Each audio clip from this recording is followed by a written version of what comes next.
Does the Soviet mindset still affect Russians today? Yes. Short answer, yes. So what is Soviet mindset?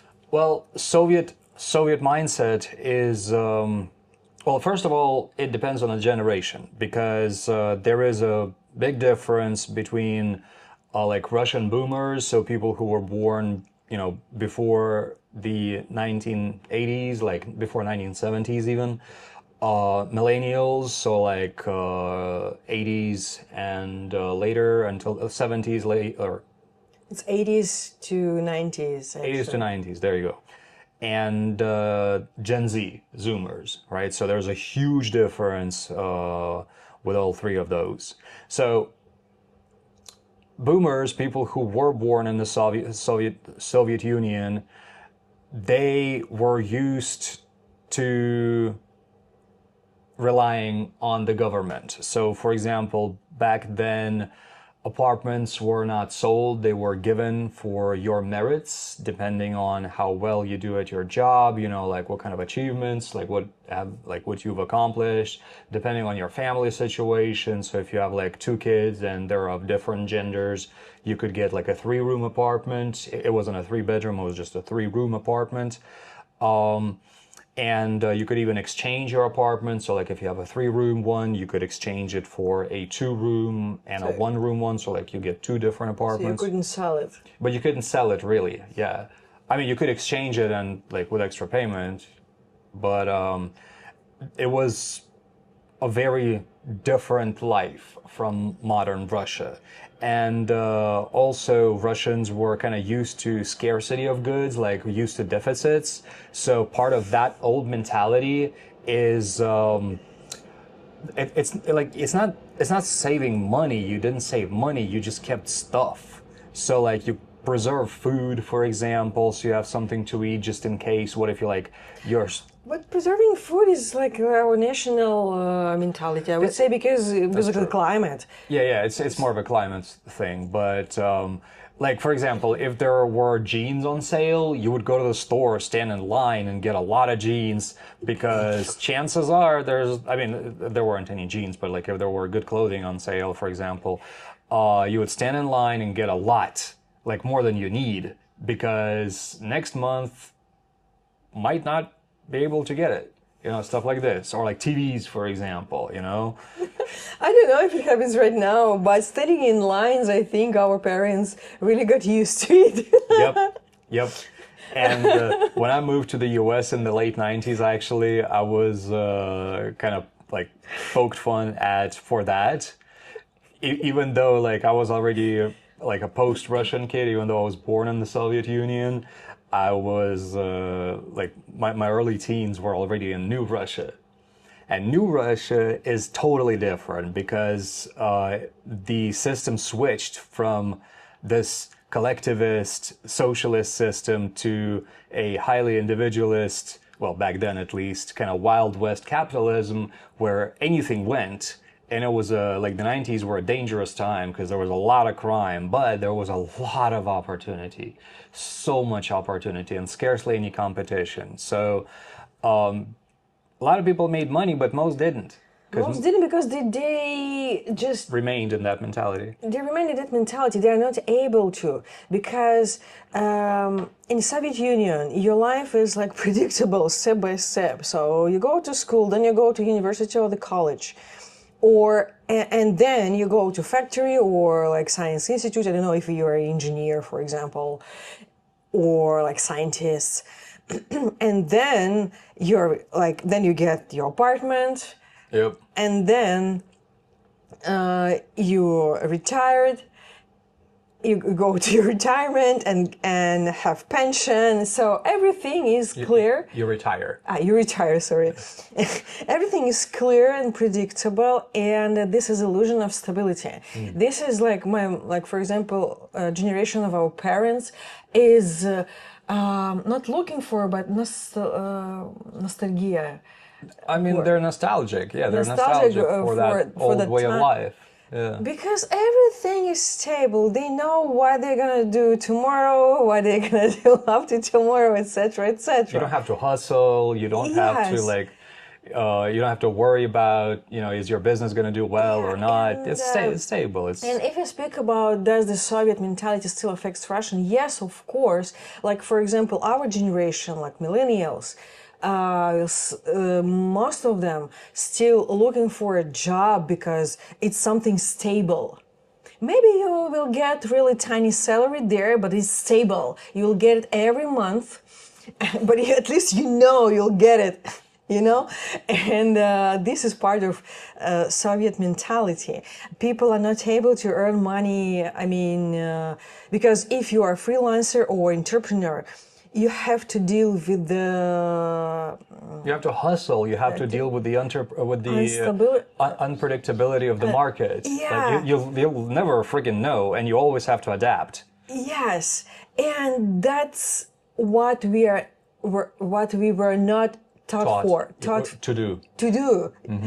And I'm like in my 40s. Have to learn it. Yeah, exactly. Like all this stuff you have to learn now instead of, especially if you choose kind of like an entrepreneurial lifestyle, you have to learn on the go. And because you like pretty much nobody was raised this way. Unlike the modern generation, Gen Zs, like people who were born in like who born with a smartphone in their hands Pretty and much, yeah. and they don't know the time like when there were not like no internet. So they're different. Yeah, they're very different. There's a huge generation gap because of the transition from one system to another. Yeah. It's big. It's much bigger than the generation gap between like the U.S. generations. And also about Soviet mindset is like, for example, I don't have like my own apartment. I rent it all my life when I just separated from my parents. And I was told every time, oh, how you can like live like that?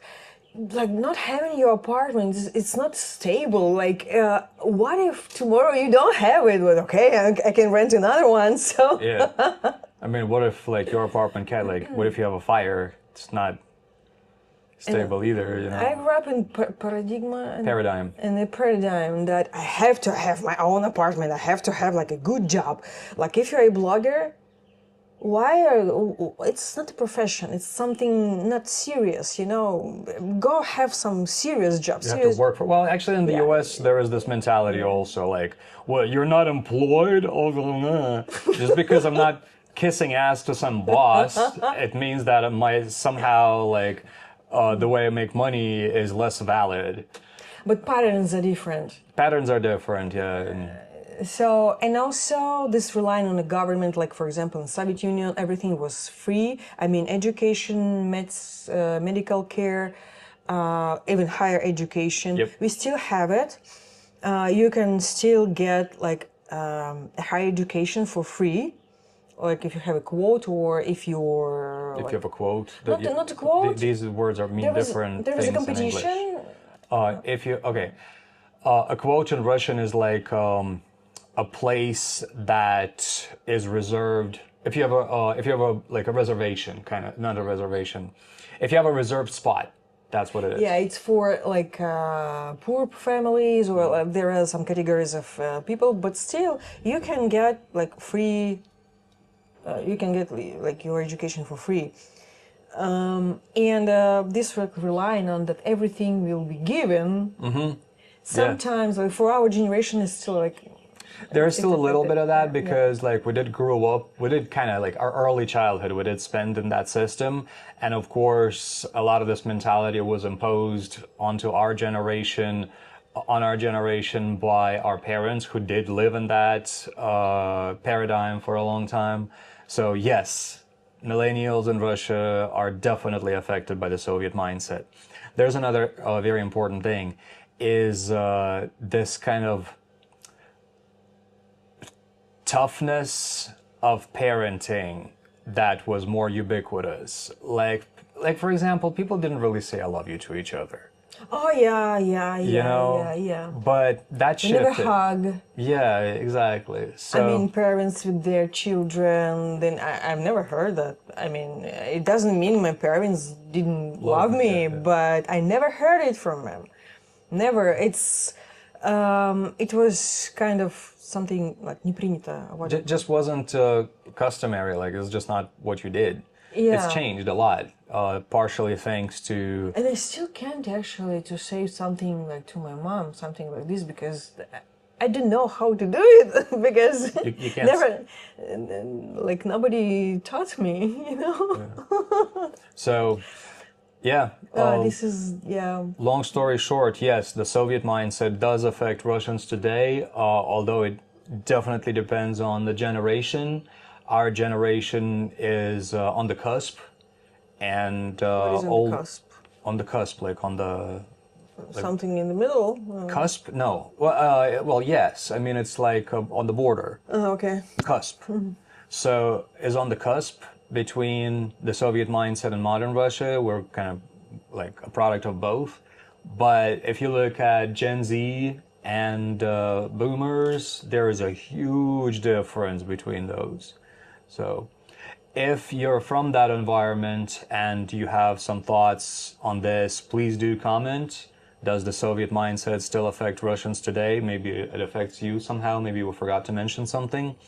But We can ask not only Russians because there were like 15 republic. that's in all. That's Soviet true, Union, actually. That's like true. Kazakhstan, Uzbekistan, and it's really interesting to. And maybe if you're not from that environment, maybe you just have impressions of talking with people from that environment. Also, please drop a comment to let us know what your view of that is. And if you have a question, do write a comment as well, and we'll drop it in our hat. And it's time That's to right. pick the next one. Okay. Let's see. If you could erase one trend from society, what would it be? I first read if you could erase one friend from society, what would it be? So if you could erase one trend from society, what would it be? Oh boy. Yeah, I can think of a couple. So thank you very much for watching, and don't forget to give us a like and subscribe to the hat for a bunch more randomness from the hat, and we'll see you in the next one.